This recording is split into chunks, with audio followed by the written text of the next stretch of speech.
My name is Cheezypotatoez, and tonight we will be watching some of the most horrifying movies that you can find on your Netflix catalog.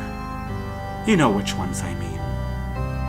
The ones you see on your catalog that look so unreal, so terrifying that you just... How was it made? How did it end up on Netflix? The terror! The horror! You know which films. The ones you look at and think, ugh, I don't want to watch this. This looks generic and boring and... Well, just look at it. Ugh. Now I know that Halloween has passed. But that doesn't mean that November can't be scary. Nor does it mean that December can't be scary. I mean, we've got movies like Black Christmas and, well, can't think of any right now, but yada yada yada. So of course horror can be seen at any time, at any moment. Even bad horror films. So I hope you enjoyed tonight's presentation. Let's look at some of these horrifying Netflix films. Here's looking at you, Netflix.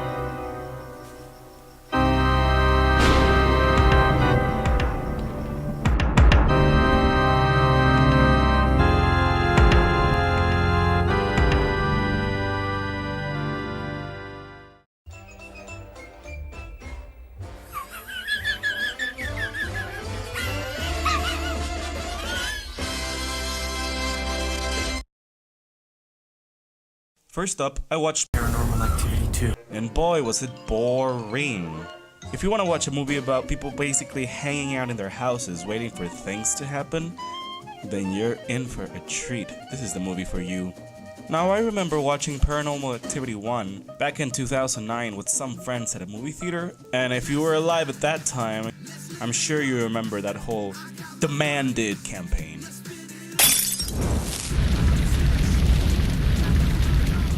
You demanded it, now playing in theaters everywhere. Well, it seemed to work, and it drove the masses out to watch Paranormal Activity for Halloween.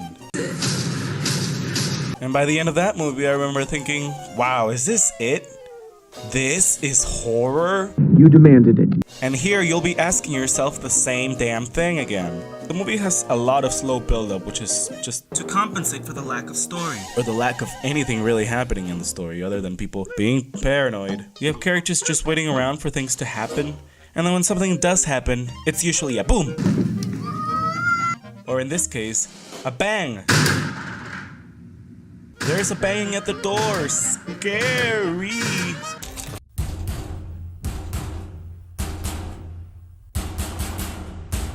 사이렌트 힐 송ザル オーディオ発売中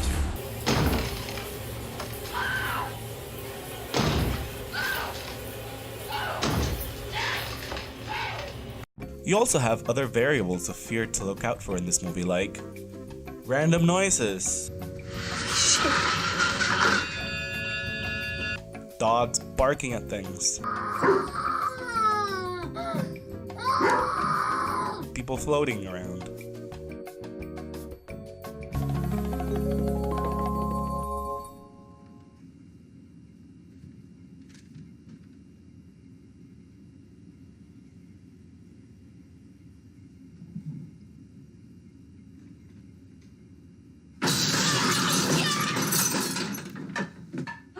This movie is really insufferable, especially when you have random cuts that mean absolutely nothing and only really cause further confusion to the story.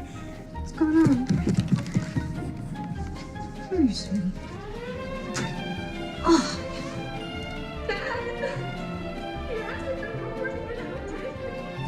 And not in a good way. The last 20 minutes are full of these obnoxious cuts. The problem with Paranormal Activity is that really it's just a really bland movie.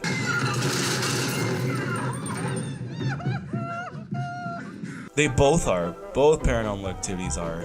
And I can bet the other ones are too.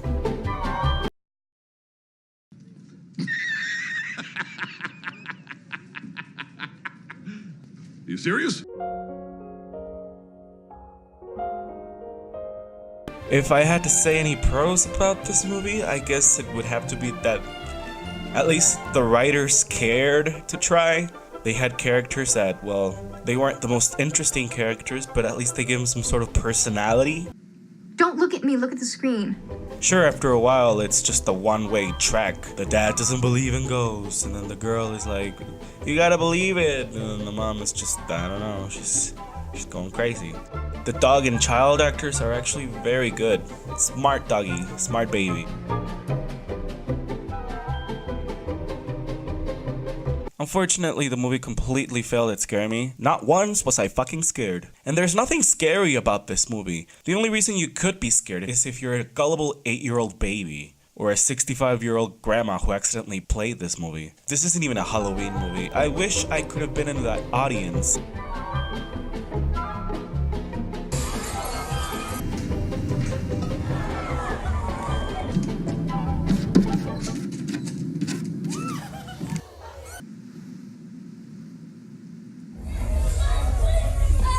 The movie is absolutely too long. 91 minutes is too long.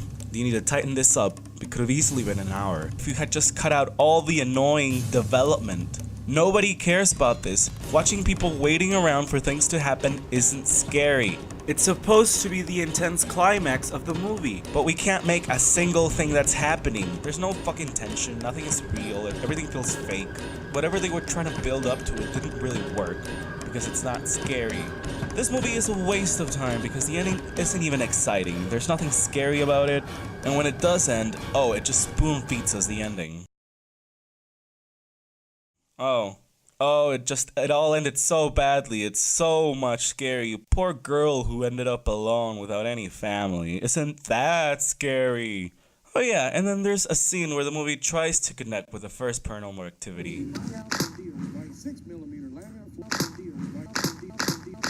But by this point, I don't care. Who gives a shit?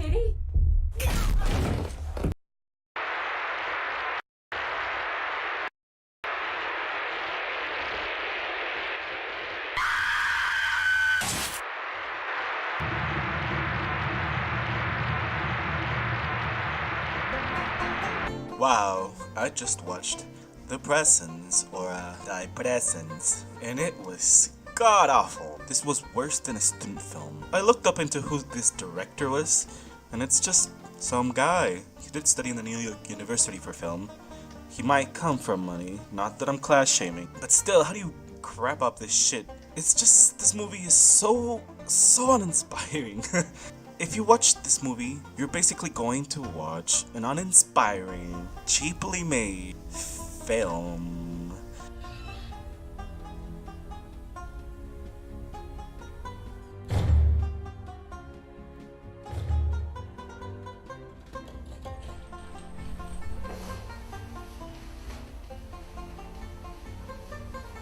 That is made for like gullible people who are easily scared. And I say easily scared. I really mean it. This is worse than what's something that's just really bogus and terrible. This movie wasn't scary. There wasn't any tension, or whatever there was fake as hell. The ending was fucking awful.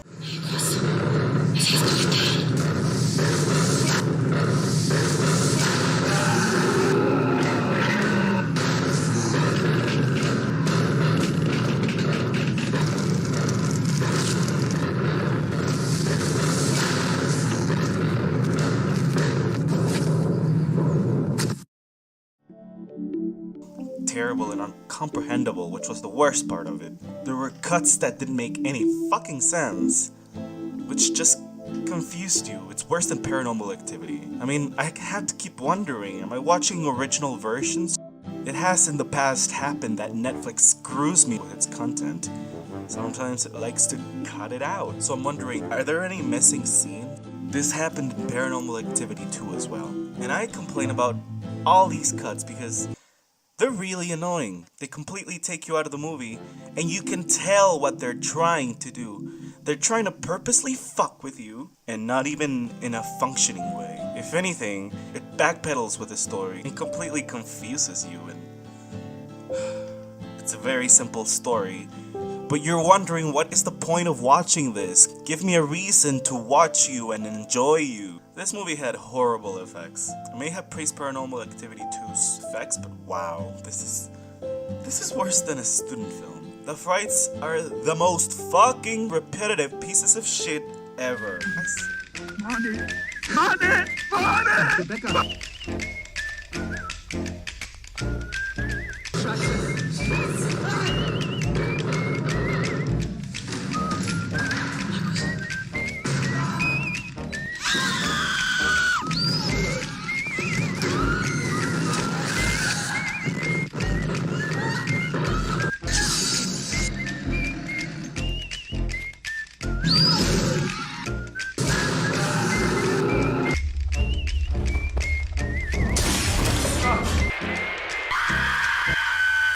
I swear to God, tonight's fright theme has been, oh my god, there's a bang at the door!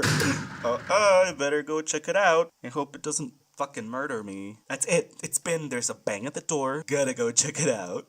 Whoops, we're all dead. It's just the same bullshit. I can't believe that's fucking horror! it's bullshit. It's just banging at the door. You know what? Banging at the door can be really fucking scary. Hello?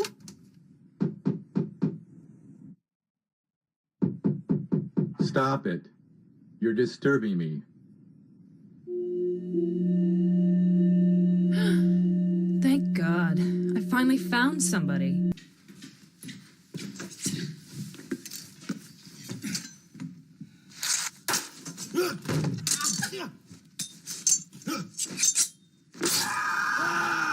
There's a lot of movies about banging at the fucking door.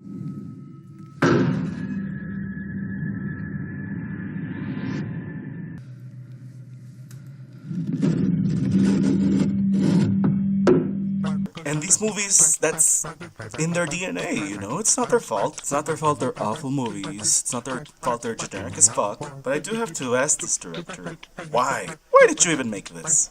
You know, I saw your filmography, I checked out the trailers.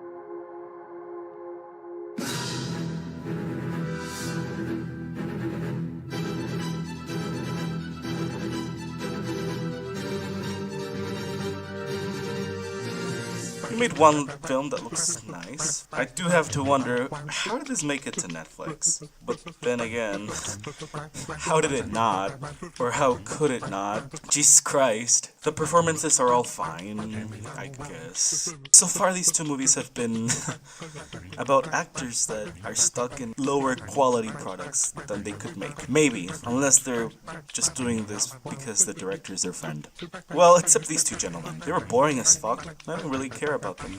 The actress in Präsenz was fine. Lisa Price? You could tell she was trying. Oh, shucks. Hey! You can tell she wants to be an actress, you know? It's just worse than a student film. The end. Don't watch this movie. A waste of time. God awful. Move on.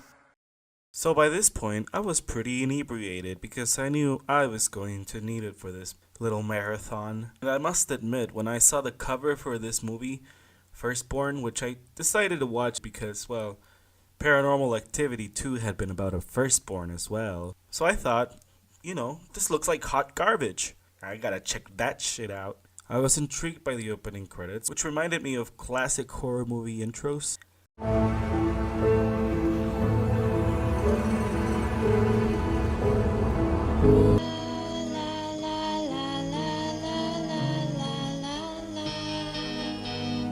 But I wasn't gonna let this fool me. After all, a lot of these movies do put on a shiny, pretty veneer to fool you into thinking that it's gonna be a good movie. But surprise, surprise, this was actually a good movie.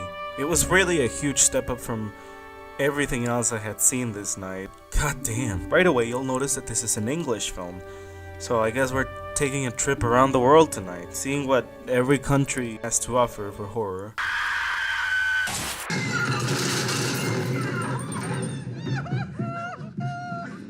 We have a lot of neon lights in the film. Maybe I'm just biased towards neon lights, but I thought it looked pretty damn cool. It gave the film a hell of a lot more personality than the last two bland pieces of turkey ham. There is a lot of interesting imagery to the film, which goes beyond just looking at people and chairs. This movie is very, very different from the first two. I am really perplexed as to why they used this cover for this film. I mean, look at it. Would you want to watch this movie? There is horror scattered throughout the film, but this is pretty much a full-on thriller. This movie has some interesting themes to tackle, like what it means to be a parent, what it means to have your firstborn, what that signifies to a family. Sake there, would you shut the fuck up? The film sort of takes the theme of motherhood and warps it. The movie reminded me a lot of Rosemary's Baby. Now, maybe all this is coincidence, but one thing is for sure, they have a coven and they want my baby. Or something like We Need to Talk About Kevin. You could say this is Rosemary's Baby meets Insidious or something. Antonia Thomas does a great job, and there are some scenes where her performances are actually better than others. She's not a talentless lady, just uneven. I actually like Luke Norris, who plays the father. He gave a lot of personality to his character. I suppose it would have been interesting if we had seen more about his backstory, but I guess there just wasn't any time for that. The girl actress is fine. She's actually named Thea in real life. Sometimes her performance is very wooden.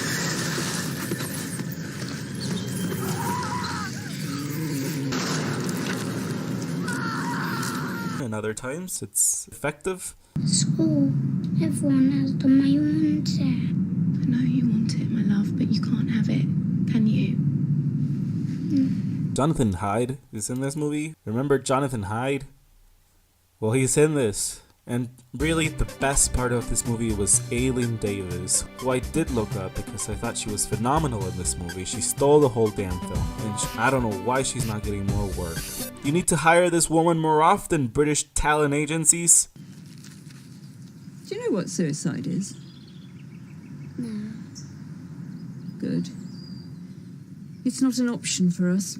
I don't really want to give too many spoilers away about this film, because this film, well, it's not particularly special. I think after tonight's duds, this is a masterpiece.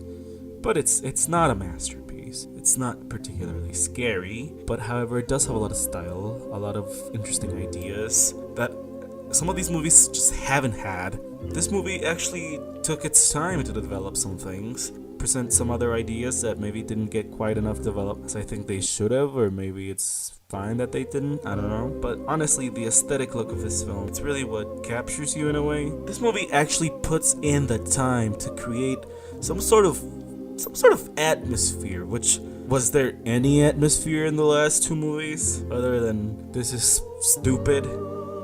However, if there are any shortcomings to this film, the worst is the horror aspects of this.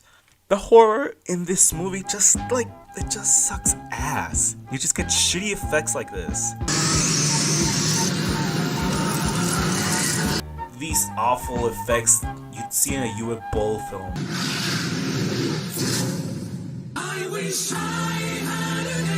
Or in the Die Präsenz, and they're absolutely ass. And it's honestly sad because they really do take away from the film. It really does pull you out. These horror elements were so poorly made, but even though the effects were not good, the story is really the heart of this film. It's interesting, it sort of sets up rules. I'm not one for plot holes, but I'm sure there are some. Whoever wants to do a video about the plot holes in this movie, go ahead. And the best thing about this movie is that every scene led to a new revelation. The whole theme of motherhood and parenthood, really interesting. You could say that the demons are basically some sort of symbolism for all the shit that the parents have to carry, and now they're passing them on to their child. Whether it be disease, or terrible habits, or addictions, or whatever. It's up to the kid to handle all that crap. Our parents just spit all that shit in our mouth, and now we have to carry it. This movie really got to me in that sense. I've never had this sort of fantastical power where you can see demons and you stare them down until they go away. But as a kid, I used to get sick a lot. I don't know, maybe the movie is trying to make some sort of commentary about childhood illness. Parents dealing with it, sometimes wishing they didn't have to deal with it. As a kid, I remember my parents trying all sorts of remedies to cure my maladies.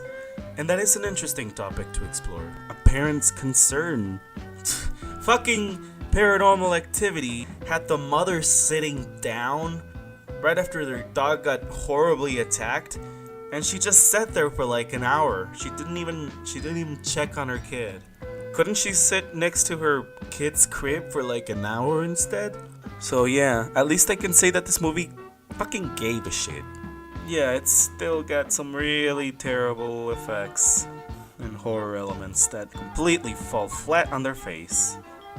And you know, if you're gonna make a movie look this good, why not go the extra mile and just think through the horror scenes? They felt very rushed. They felt very, okay, I want to make this sort of movie, but I don't really know how to write horror into it. How can I make this scary? It's a girl that can see demons. How can I make this scary? I'll make them shake their head violently around. That hasn't been seen before. There's something unique about this film, but you won't walk away in love with it. So anyways, good night guys. We will be unearthing deep into that Netflix catalog. Good night, and I'll see you next time.